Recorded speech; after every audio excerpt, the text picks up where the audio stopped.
Hello guys, welcome back to my channel. আজকের ভিডিওতে আমি যে টপিকটা নিয়ে ডিসকাশন করব সেটা হচ্ছে ইন্ডিয়ার আরও তিনটে ফ্যামিলি বিজনেস নিয়ে।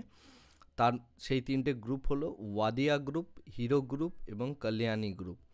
ওয়াদিয়া গ্রুপের টোটাল যে মার্কেট ক্যাপ রয়েছে ইন্ডিয়ান স্টক মার্কেটে সেটা হচ্ছে 1,37,243 কোটি টাকার মতো। এতটা পরিমাণ তাদের মানে টোটাল মার্কেট ক্যাপ রয়েছে। এই গ্রুপটার ফাউন্ডার ছিলেন পার্সি লাভজি নুরসানজি ওয়াদিয়া, আর কারেন্টলি এই গ্রুপের চেয়ারম্যান হচ্ছেন নুসলির ওয়াদিয়া। উনি হচ্ছেন এই গ্রুপের চেয়ারম্যান। এই গ্রুপটা হচ্ছে টোটালি 100 বছরের উপর পুরনো কোম্পানি এটা, এবং এই গ্রুপটা অনেকগুলো জায়গায় অনেকগুলো সেক্টরে ইনভেস্টমেন্ট করেন। তো আমরা আজকে এই গ্রুপের টোটাল যে সমস্ত কোম্পানিগুলো রয়েছে সেই কোম্পানিগুলো নিয়ে ডিসকাশন করব। নেক্সট যে গ্রুপটা নিয়ে ডিসকাশন করব সেটা হচ্ছে হিরো গ্রুপ। হিরো গ্রুপের টোটাল মার্কেট ক্যাপ এই মুহূর্তে রয়েছে 80,785 কোটি টাকার মতো। তো এইটা হচ্ছে টোটাল হিরো গ্রুপের মার্কেট ক্যাপ। এই গ্রুপটার প্রতিষ্ঠাতা ছিলেন ব্রিজমোহন লাল মুঞ্জাল, এবং এরা মূলত টু হুইলার যে বিজনেস আছে ইন্ডিয়াতে সেই টু হুইলার বিজনেসের ওপর এটা কিন্তু মাস্টারি করে ফেলেছে। সাইকেল দিয়ে শুরু, এখন বর্তমানে এরা আপনারা জানেন যে বাইকের কথা যদি বলা হয় তাহলে হিরো একটা বেশ বড় পরিমাণে একটা মার্কেট শেয়ার দখল করে রয়েছে, রাইট? তো হিরো গ্রুপের আরও অনেকগুলো কোম্পানি আছে যেগুলো ইন্ডিয়ান স্টক মার্কেটে অলরেডি লিস্টেড, সেই কোম্পানিগুলো নিয়েও ডিসকাশন করব। নেক্সট যে গ্রুপটা সেটা হচ্ছে কল্যাণী গ্রুপ। এটা one of my favourite group বলতে পারেন।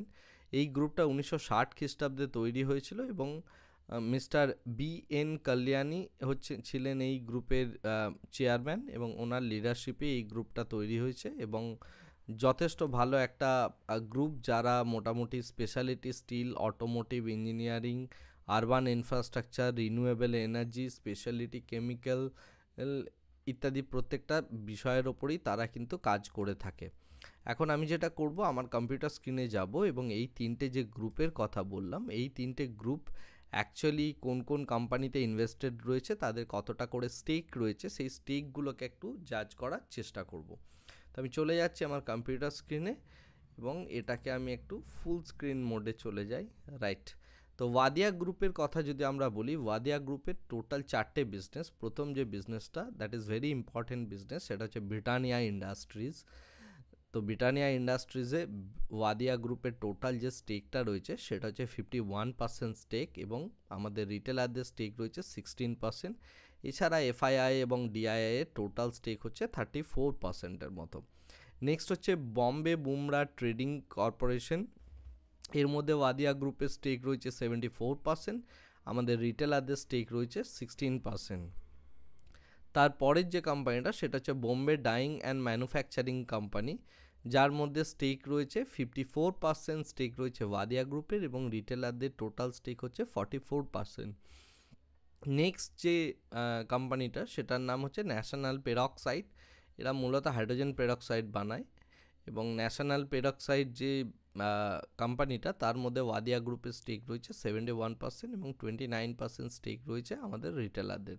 তো এই চারটে বিজনেসে তাদের কিন্তু মানে টোটাল ইনভেস্টমেন্টটা রয়েছে।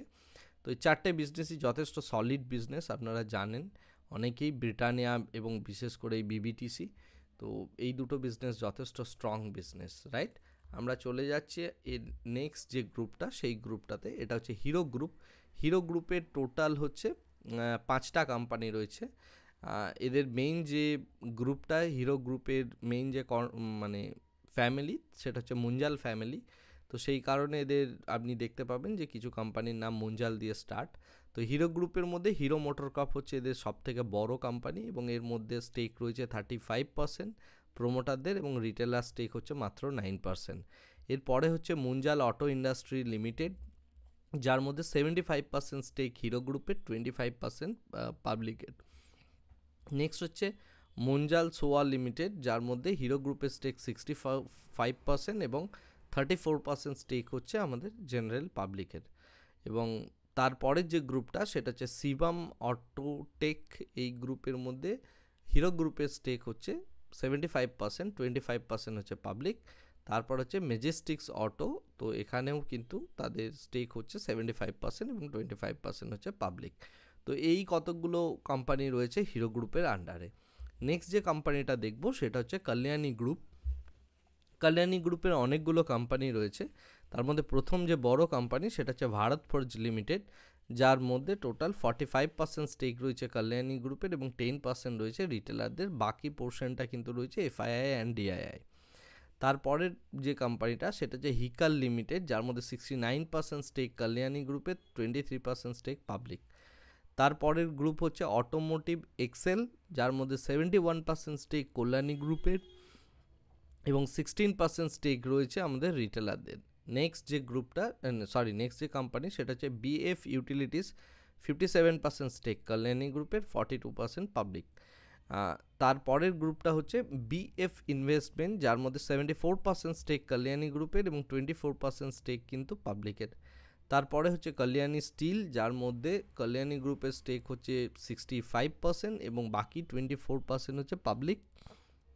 নেক্সট হচ্ছে কল্যাণী ইনভেস্টমেন্ট কোম্পানি, যার মধ্যে 75% স্টেক হচ্ছে কল্যাণী গ্রুপের, 23% স্টেক পাবলিকের, 2% রয়েছে এফআইআই। তারপরে হচ্ছে কল্যাণী ফোর্জ লিমিটেড, যার মধ্যে 59% স্টেক কল্যাণী গ্রুপের এবং 41% স্টেক কিন্তু পাবলিকের। তো আপনারা একটা জিনিস আশা করি বুঝতে পারছেন, যে সমস্ত বিজনেসগুলো এরকম ফ্যামিলি বিজনেস এবং ফ্যামিলি দ্বারা ওন, সেই বিজনেসগুলো স্টেক যদি দেখেন তো মোরলেস 40% 50%-এর ওপরে প্রত্যেকটা কোম্পানিতেই তাদের স্টেক রয়েছে এবং এগুলো যথেষ্ট বড় একটা করে বিজনেসে পরিণত হয়ে গিয়েছে। সেই কারণে আপনাকে ফ্যামিলি বিজনেস কিন্তু ট্র্যাক করাটা খুবই ইম্পর্টেন্ট। আমরা শেয়ার বাজারে যারা কাজ করি তারা সবসময় এফআইআই, ডিআইআই ইত্যাদি জিনিসগুলোকে কন্টিনিউয়াসলি দেখি, বাট ফ্যামিলি বিজনেসকে আমরা ট্র্যাক করি না। বাট ফ্যামিলি বিজনেসকে ট্র্যাক করাটা খুবই জরুরি, কারণ একটা ফ্যামিলি কোন জায়গাতে পয়সা ইনভেস্টমেন্ট করছেন তার কিন্তু তাদের একটা যথেষ্ট পলিটিক্যাল ডিসিশন হয়, তার সাথে সাথে তাদের প্রচণ্ড রিসার্চ থাকে। তারা যে কোনো জায়গায় কিন্তু যে কোনো ফ্যামিলি কিন্তু বিজনেস করেন না।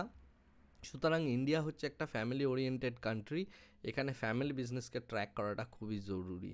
তো এই সিরিজে আমি আর কয়েকটা মাত্র ভিডিওস নিয়ে আসবো, যে ভিডিওগুলোর মধ্যে আমরা ফ্যামিলি বিজনেসগুলোকে, বাকি ফ্যামিলি যে সমস্ত বিজনেসগুলো রয়েছে সেগুলোকে ট্র্যাক করব। তারপরে আমরা যাব হচ্ছে রিয়েলিটিতে কিভাবে আপনি বড় ক্যাপিটাল বানাতে পারেন লং টার্মে, সেই বিষয়ের ওপর ডিসকাশন করতে আসব এবং তার ওপর কিছু মেথডোলজি, কিছু সাইকোলজিক্যাল অ্যাসপেক্ট ইত্যাদি প্রত্যেকটা জিনিসের দিকে আমরা খেয়াল রেখে আগামী দিনে কিভাবে বড় ওয়েলথ শেয়ার বাজার থেকে বানানো যায় এই টপিকের উপর আমরা আরও ডিসকাশন করব।